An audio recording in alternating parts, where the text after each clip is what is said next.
After your Textron Lycoming engine is mounted, the next step is the initial startup and break-in of the engine. Here's Paul McBride of Textron Lycoming to discuss this important process with you.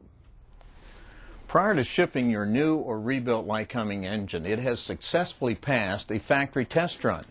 Once you take delivery of your new engine, follow the initial startup procedure as detailed in the latest revision of the Textron Lycoming Service Instruction 1427.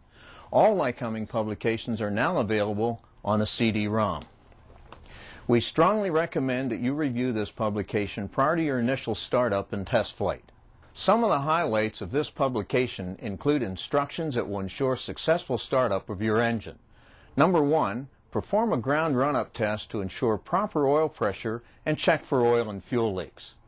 The purpose of a ground run test performed in the aircraft is to assure that the engine meets all of the specifications, RPMs, manifold pressure, and fuel flow.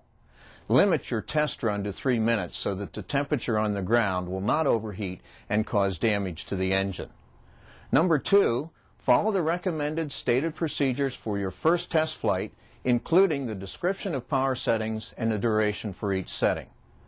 The purpose for engine break-in is to seat the piston rings and stabilize oil consumption.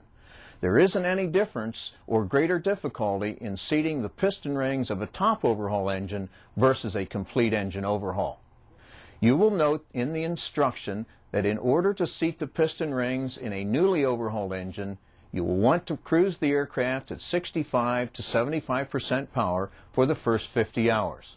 So if you follow these simple steps, your oil consumption will stabilize and the piston rings will be properly seated. John Hazlett of Ameriflight Incorporated is a specialist in this process.